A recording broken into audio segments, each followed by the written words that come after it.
Released in 1997, Bravo Air Race is an arcade racing game for the PlayStation.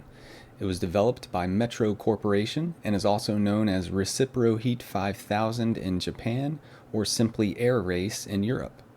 The game had a mixed reception upon its release, but I'm a big fan of the genre, so let's see how this one stacks up. As its name implies, Bravo Air Race is a racing game in the air. That's right, instead of the usual vehicles like cars or carts, this game has you piloting an aircraft that you'll use to zip around various tracks. Although you have more freedom of movement, the game is very easy to pick up and play thanks to a simplistic control scheme. Aside from doing barrel rolls that can provide you with a time bonus, there aren't really any advanced mechanics that are often found in arcade racers, such as drifting or what have you. This somewhat limits the rewards in mastering the tracks, but it also allows pretty much anyone to just jump in and have fun immediately.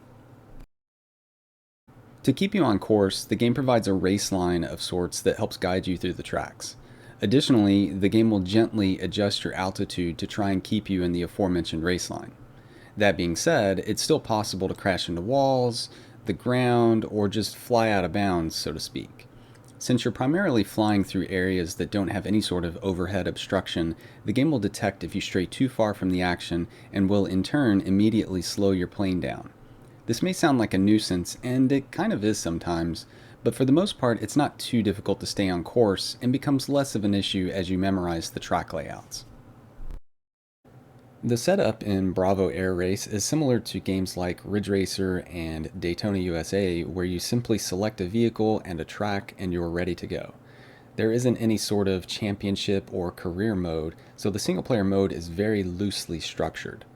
If you do manage to place first on all of the tracks, then you'll be treated with a short cutscene and the credits will roll. The main game mode will have you racing 3 laps against 11 opponents, as well as the clock, since you'll have a limited amount of time to complete the race.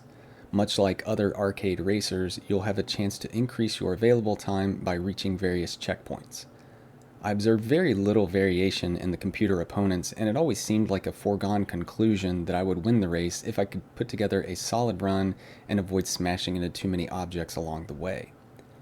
For better or worse, the CPU opponents didn't seem nearly as ruthless as those you often find in this genre. Additionally, unlike other arcade racers, I never felt like the clock was really a factor in the game, and it seemed rather unnecessary, but I guess it helps keep you focused on the task at hand. Overall, I found the core gameplay in Bravo Air Race to be surprisingly quite fun. The only problem is, there just isn't much of it. The game only has 4 tracks, and as far as I could tell, there aren't any hidden ones or any sort of mirroring options. Now, I know other similar games from this era typically only had a handful of tracks as well, but certain other games took me a lot longer to learn the tracks and outmaneuver the AI to actually win each race. With Bravo Air Race, you can likely reach the credits in less than an hour. Despite the short playtime, the game does have a little bit of replay value going for it.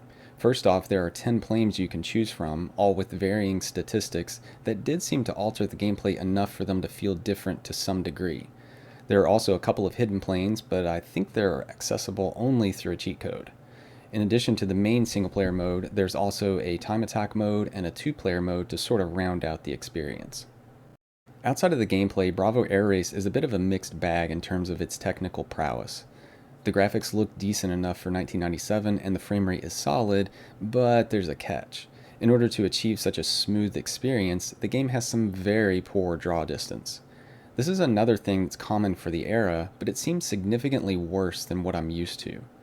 This ultimately wasn't a huge problem since the gameplay was generally pretty easy overall, but it can be really annoying when you're first learning the tracks. The sound effects and music are both passable, but neither really stood out to me.